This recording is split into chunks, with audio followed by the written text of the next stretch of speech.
I will first try to address the consumer protection of consumer financial regulatory body. We're all consumers. I'm a consumer, and everybody in America is a consumer. So fundamentally, I'm not opposed to creating a consumer protection division of a prudential bank regulator. I think we should. But I am opposed to creating it outside the prudential regulator, because the number one issue with banks, and it is a consumer issue, is the safety and soundness of banks.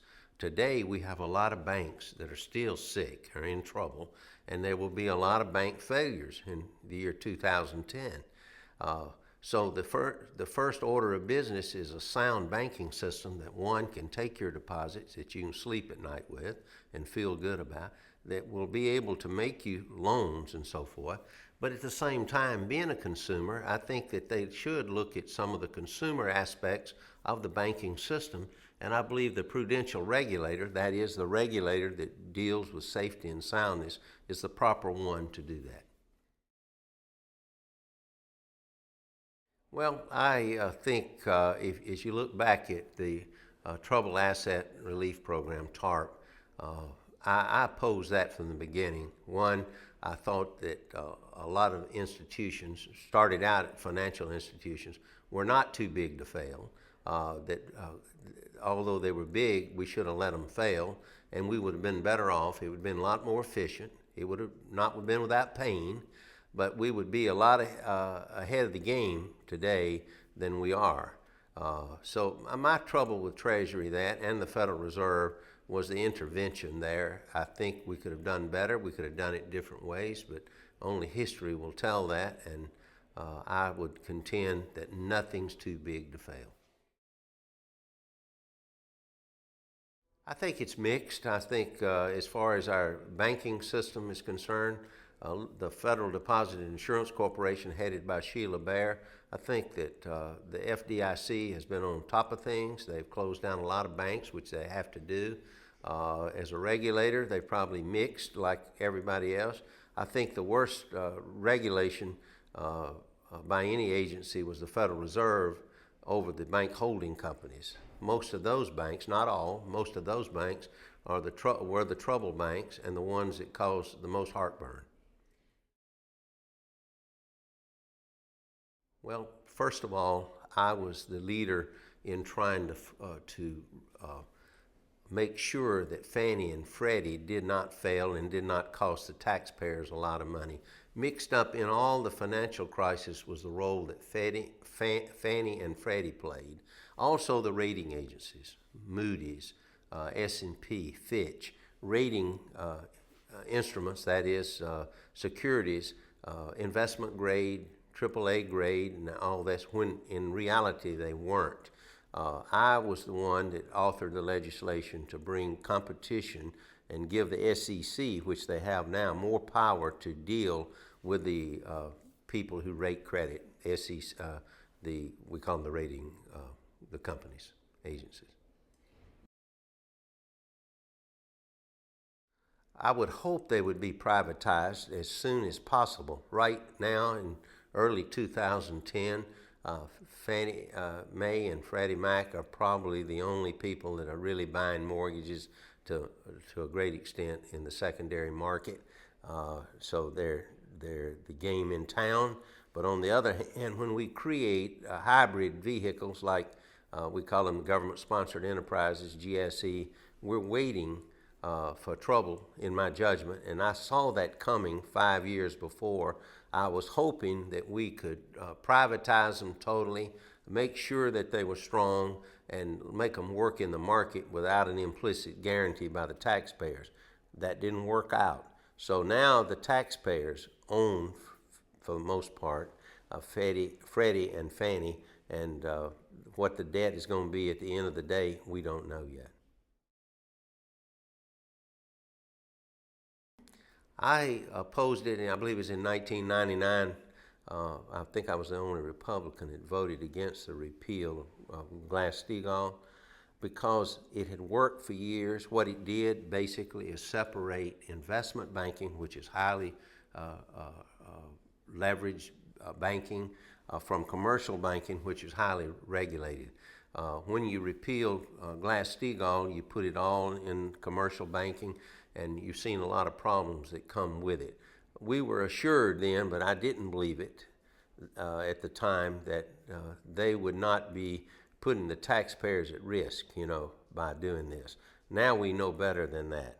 Now the question is, can we change that? I don't know if we can ever go back to Glass-Steagall as it was, but the regulators can do a lot toward making sure that the commercial banks don't jeopardize themselves by their investment banking or proprietary trading.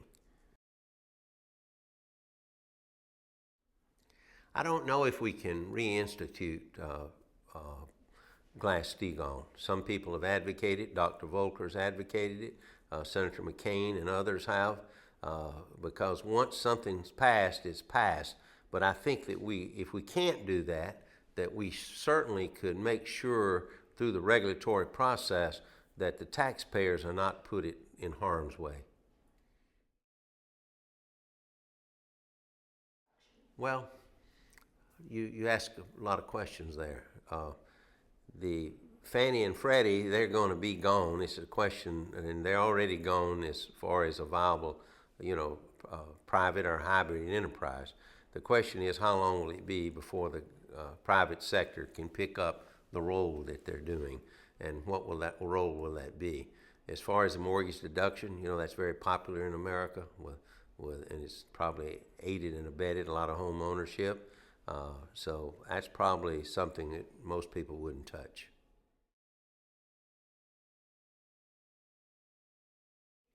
Well, I don't believe you'll ever reduce the unemployment rate in any meaningful way with stimulus, in other words, with government spending, because once the stimulus is spent, generally the jobs are gone. What we need to do is revitalize our banks where they can make loans to small and medium-sized businesses and let the market work. The market ultimately is probably going to be the only thing that brings unemployment down from the high levels that they are today. Well, I have never, to my knowledge, voted for taxes. I don't plan to vote for them in the future because the spending of the government will always outrun the taxes. We have programs that are, in fact, right now, we're spending too much. And taxes, if we tax everybody 90%, it wouldn't take care of our problems.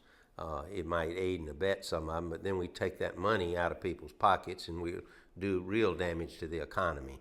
So if people are advocating taxes as a way to close our deficit, I think that's a short term, and I think it's a flawed argument. Well, I believe a flat tax would be fair for a lot of reasons. I have advocated the flat tax on a number of occasions. One, it would lower people's tax burden. They would have more money to spend. That'd be good for the economy. They'd have more money to save, which would be good for future investment and job creation in this country. And in a family, under my proposal, a family of four that made, I believe, $36,800 would pay no taxes at all. We would become a nation of savers instead of spenders, and there would not be deductions because you wouldn't need them. You'd have more discretionary money. Well, first of all, we have advocated a number of things, but our Democratic colleagues and friends have not met us halfway, and I don't think they intend to meet us halfway. They got the majority in the House and the Senate. I don't know what's going to happen with the Senate bill that has gone to the House now, but I hope it won't pass. But maybe now, with us having 41 votes instead of 40, that we could come back and work something with the Democrats that would be meaningful. It would be a scaled-down version of health reform that we could agree on. And I believe that would be in thinking like the overwhelming majority of the American people think now. Look at the polls. Oh, I think the Republican Party is beginning to rebuild itself, just like the Democratic Party did after the '94 Democratic debacle. And this will take a number of years, but you see a lot of life out there. You saw what happened in New Jersey. You saw what happened in Virginia. You saw just what happened in Massachusetts. And I think later this year, you'll see a big reaction to a lot of the Democratic policies headed by the Obama administration.